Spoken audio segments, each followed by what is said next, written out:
گفتوگۆی شەڕی ئۆکراین و رووسیا دوای تێپەڕبوونی ساڵێک بەسەر شەڕەدا و ئەم جەنگەدا گفتوگۆ دەکەم لەگەڵ بەڕێز میکۆلا تێسا کە لە کیەڤەوە لەگەڵم دەبێ وەک ئەفسەرێکی هێزی تایبەت لە سوپای ئۆکراین. بەڕێز میکۆلا سوپاس بۆ دەرفەتی بێمەدا.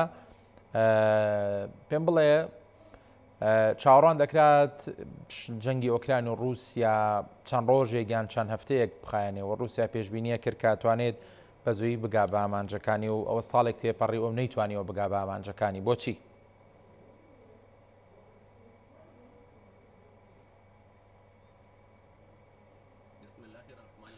بەنای خی گەورە و میهرەبان سڵاومان بۆ هەموو بینەرانی کورد و گەلی کورد. لە ڕاستیدا خۆشحاڵم کە بزانین ئێوە مەبەستانە بزانن چی ڕوودەدات لە یوکراین و بایەخ بە ڕووداوەکانی ئەوێ دەدەن. لە ڕاستیشدا حەز دەکەم بڵێم کە ئێمە هێشتا بەهێزین بەڵکو بەهێزترین لە چاوپاردا. ئەمڕۆ ڕۆژێکی گرنگە بۆنەتەوەکەی ئێمە. ئەمڕۆ ڕۆژی ڕاستەقینەیە و ڕۆژی سربەخۆیی وڵاتەکەمانە و هەمووشمان دەزانن کە چر ساڵ و چر ڕۆژێک وڵاتەکەمان سەربەخۆی بەدەستێنە. بە وەڵامدانەوەی پرسیارەکەشت وەڵامەکەمان زۆر سادەیە بۆ ئەو پرسیارە. ئێمە سێ هۆکارمان هەیە کە وای لێ کردوین شەڕکەین بە درێژایی 1 ساڵی ڕابردوو لە دژی دیکتاتۆرێکی وەک ڤلادیمیر پۆتین، چونکە گەلی یەکەم گەلی ئۆکراین گەلێکی زۆر بەهێزە و یارمەتی زۆرمان پێدەگات لەلایەن هەموو وڵاتە دیموکراسوازەکانی جیهانەوە.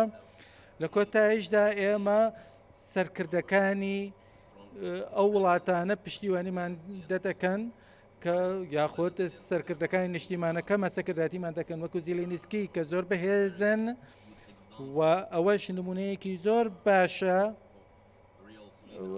بۆ سەرکردەی ڕاستەقینە. هەروەها ئێمە لە هەمان کاتدا کۆمەڵە سەرکردەیەکی پسپۆڕ و شارەزا و لێ هاتی سوپامان هەیە کە یارمەتی گەلی خۆی دەدات و دڵنیاشین کە ئێمە لە کۆتاییدا سەر دەکەوین. ئەمە وەڵامی منە بە پرسیارەکەی تو. بەڵێ دەمێ باسی دۆخی ئەمڕۆی بەرەکانی جەنگم بۆ بکەی، ینی بارودۆخ چۆنەوە باز دەوە دەکرا کە رووسیا ئامادەکاری دەکات لە دوای ساڵێک لە تێپەڕبوون هێرشی بەرفراوان ئەنجام بدا.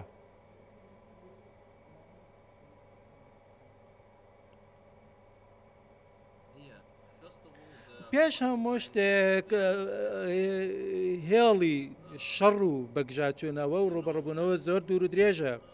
ئێوە خۆشتان دەزانن کە رووسیا خۆی ئامادە دەکات بۆ ئەنجامدانی هێرشێکی گەورە بە تایبەتی لەم ڕۆژە تایبەتەدا، بەڵام بۆ ئەوەی ڕزگۆ بین هەفتەیەک پێش ئێستا ئەوان ئەو هێرشیان دەست پێ کردووە.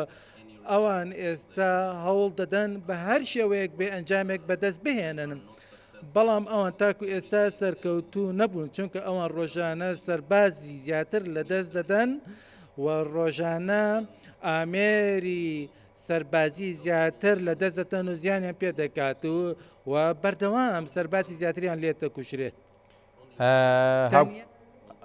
تاکە هۆکارێک بەڵێ هاوکاریە سەربازیەکان هاوکاری سەربازیەکانی ئەوروپا و ئەمریکا بۆ ئۆکراین چ گرنگێکی هەبوو تا چەند هاوکار بوو بۆ ئەوەی کێەوە بتوانن ساڵێک بەرگەی جەنگ بگرن؟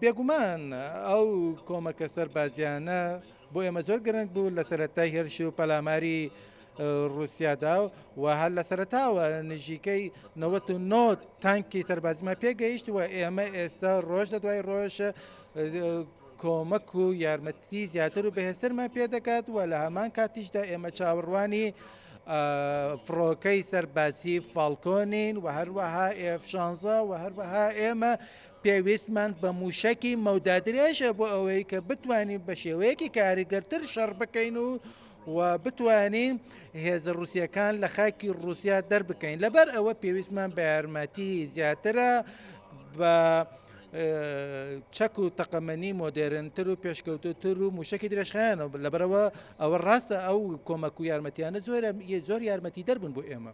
گەیشتنی تانکی ئەبرام زۆ لیۆپارد ئەنی چ شتێک لە باڵانسی هێز دەگۆڕێت لە گۆڕەپانی جەنگەکەدا؟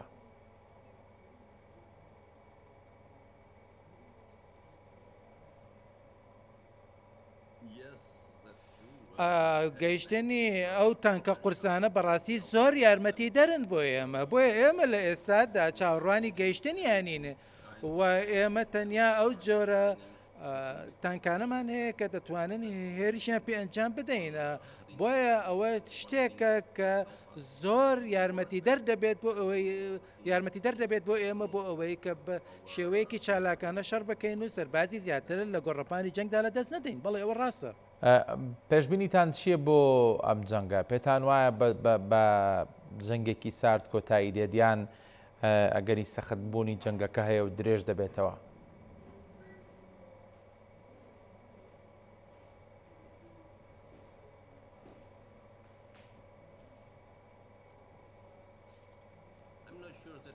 لە ڕاستیدا من لە ئێستادا دڵنیا نیم لە باسکردنی شەڕی سارد یا بەکارهێنانی چەکی ئەتۆمی لەلایەن رووسیاوە بۆ نمونە چونکە بەڕێزپۆتین زۆر باش تێدەکات ئەگەر کارێکی وا بکاتەوە دوایین کارێکی یان دوایین هەنگاوێکی دەبێت ئەگەر بیکات چونکە هیچ کەسێک لە جیهاندا ڕێگە بەوە نادات و لی نابورێت ئەتوانین بڵێن لە ئێستادا هەمووان دەزانن کە ئیمپراتۆریەتەکەی ڤلادیمیر پۆتین چمانەیەکی هەیە هەموو وڵاتانی دموکراس خواست لەگەڵ ئێمەدان و پشتیوانی لە ئێمە دەکەن ئێمە باز لە جەنگی سار ناکەین لە ئێستادا چونکە ئەوە شتێکی نامەعقولە بۆیە ئەم ساڵی ڕابردووە ساڵێکی قورس بوو بۆ ئۆکرانیا بەڵام ئەم ساڵ ڕەنگە لە بەهاردا زۆر شت بگۆڕێت بۆیە چاوەڕێ دەکەین تا بەهار یاخۆت هاوین